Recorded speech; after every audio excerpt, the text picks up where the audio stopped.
Hello, my dear students. Welcome to all of you at Easily English Solution, an easy way of learning. आज हम लोग the making of Germany and Italy point 4 the rise of nationalism in Europe CBSE class 10 history chapter number 1 का ये topic पढ़ेंगे। और इस video में हम लोग फॉर्मेशन ऑफ जर्मनी पढ़ेंगे कि किस प्रकार से जर्मनी एक नेशन स्टेट बन जाता है, यानी राष्ट्र राज्य का निर्माण हो जाता है। जर्मनी में 39 प्रिंसिपलिटीज़ में जर्मनी बटा हुआ था, जैसा कि आप जान चुके हैं इसी चैप्टर में। और ये भी पीछे पढ़ चुके हैं कि किस प्रकार से जो लिबरल नेशनलिस्ट थे बार बार नेशन स्टेट के फॉर्मेशन के लिए डिमांड करते आ रहे थे।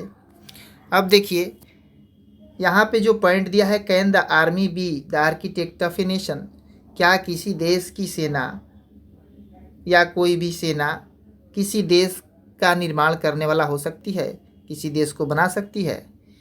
क्योंकि शुरू से नेशन स्टेट का फॉर्मेशन जब भी इसका डिमांड होता था तो रिवोल्यूशनरी करते थे, और ऐसा लगता था कि रिवोल्यूशनरी या वहाँ के लोग जो पीपुल हैं, आम पीपुल, उनके द्वारा चुने हुए रिप्रेजेंटेटिव ही नेशन स्टेट शायद बना सकते हैं या मोनार्क के माध्यम से बनवा सकते हैं। लेकिन यहाँ आर्मी ये रोल प्ले करती है और जर्मनी में और नेशन स्टेट का फॉर्मेशन करती है। तो देखिए किस प्रकार से इसको हम लोग समझते हैं। 1848 के बाद जो नेशनलिज्म है, राष्ट्रवाद की भावना है पूरे यूरोप में, वह लोकतंत्र और क्रांति के साथ साथ और अपनी संस्थाओं के साथ, यानी सारी राष्ट्रवाद की भावना जो थी, इसकी संस्थाएं लोकतंत्र और क्रांति के साथ साथ समाप्त हो जाती हैं, यानी वो गायब हो जाती हैं। लोगों के अंदर जो नेशनलिस्ट सेंटीमेंट रहता था उसको बार बार आपने देखा कि किस प्रकार से जो कंजर्वेटिव लोग थे, जो रूढ़िवादी लोग थे, उनके भावनाओं को कुचलने का प्रयास किया और उन लोगों को दूर भगाने का प्रयास किया ताकि वो स्टेट को पावरफुल बना सके और पॉलिटिकल डोमिनेंस अचीव कर सके पूरे के पूरे यूरोप में, यानी राजनीतिक रूप से वे ही लोग प्रधान हो, कंजर्वेटिव लोग। इसलिए बार बार वे लोग नेशनलिस्ट को दबाते थे। यह चीज़ आप पीछे देख भी चुके हैं। तो यह जो प्रक्रिया थी, इस प्रक्रिया को आप ऑब्जर्व कर सकते हैं, यानी इसको एक प्रक्रिया के रूप में देख सकते हैं जिसके माध्यम से ही जर्मनी और इटली एक हो जाता है और एक नेशन स्टेट बनता है। यानी कहीं ना कहीं जो कंजर्वेटिव लोग थे और कंजर्वेटिव लोग स्टेट को पावरफुल बनाने की जो प्रयास था उनका, और उन्हीं प्रयासों के माध्यम से और एक मोनार्क ही और मोनार्की गवर्नमेंट ही भविष्य में चलकर स्टेट को पावरफुल बनाने की जो उनकी नीयत थी, उनको भी लग गया था।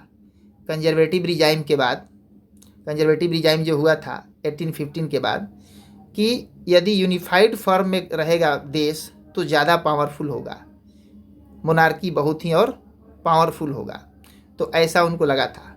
तो यही जो सोच है और यही जो प्रक्रिया है, इसी के माध्यम से जर्मनी और इटली नेशन स्टेट बना था। यह चीज़ बताने का यहाँ प्रयास किया गया है। देखिए आगे क्या है कि जैसा कि आपने देखा है कि जो नेशनलिस्ट फीलिंग्स था पूरे के पूरे मिडिल क्लास में फैला हुआ था जर्मन्स लोगों के बीच में।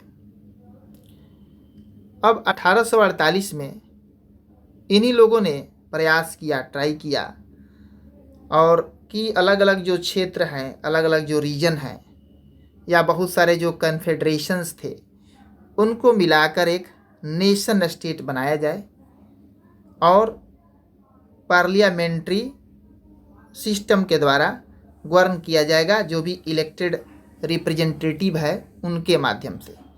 यानी आपको याद होगा, पीछे आपने पढ़ा है कि किस प्रकार से लिबरल मिडिल क्लास के लोग जो जर्मनी में थे और जितनी क्रांतिकारी संगठन थी, पॉलिटिकल ऑर्गेनाइजेशंस थी जर्मनी में, वो सभी लोग जुटे थे और फ्रैंकफर्ट पार्लियामेंट बनाया था, फ्रैंकफर्ट सिटी में, सेंट पॉल चर्च में।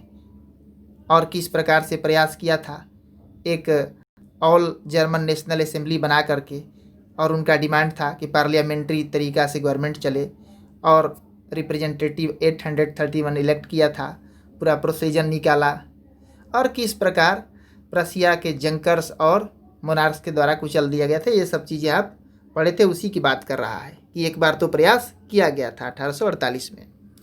और ये जो लिबरल लोग थे, इनका जो प्रयास था नेशन बिल्डिंग का, राष्ट्र बनाने का, उसको रिप्रेस्ट कर दिया गया था, दबा दिया गया था।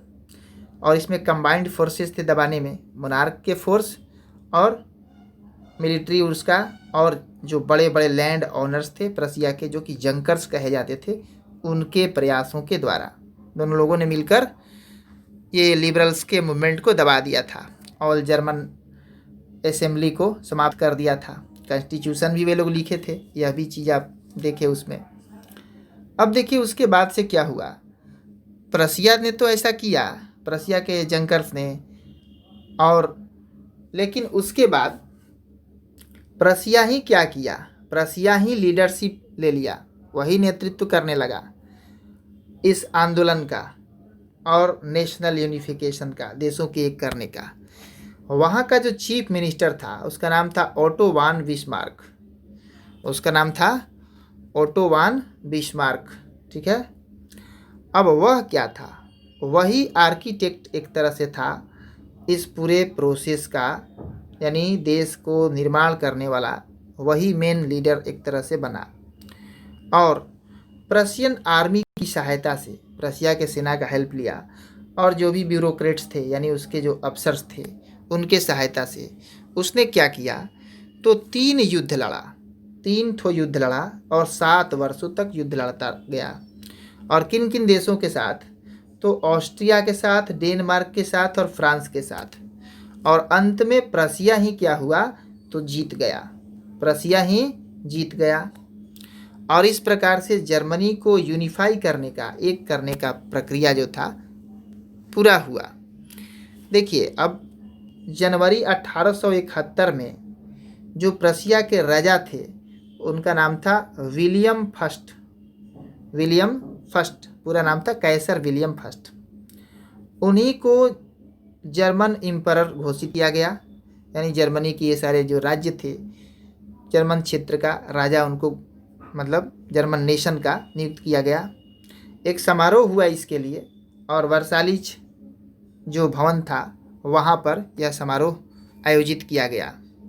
बहुत ही ठंड का मौसम था, बहुत ठंड था 18 जनवरी 1871 को। और पूरा जो ये असेंबली लगाया गया, सभा लगी, इसमें जर्मन राज्यों के राजकुमार थे और प्रतिनिधि भी थे आर्मी के, और जितने भी इम्पोर्टेंट प्रसिया के मिनिस्टर्स थे, मंत्री थे, वो भी थे। और उनके साथ साथ जो चीफ मिनिस्टर था ओटो वान बिस्मार्क, वह भी थे, क्योंकि वही तो लीडर थे यह सब प्रोसेस का।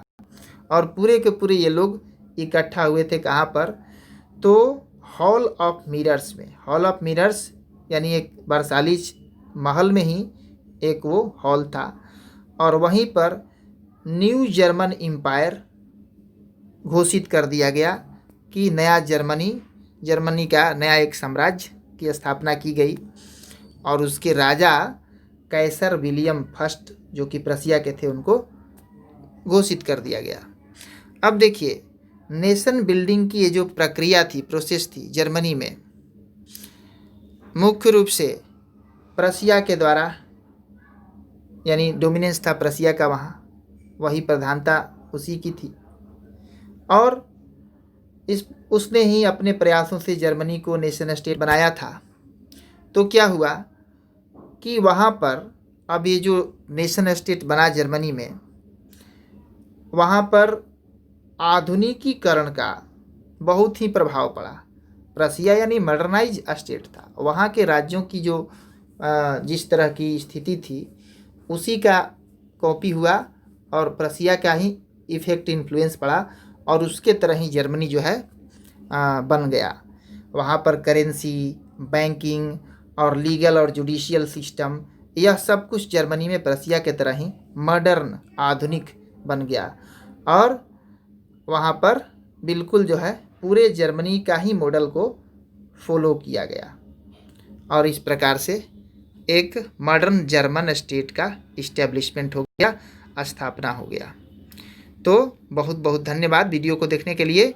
और नेक्स्ट वीडियो तुरंत इसका जो है अपलोड होगा, उसमें हम लोग पढ़ेंगे यूनिफिकेशन ऑफ इटली यानी .4.2। बहुत बहुत धन्यवाद।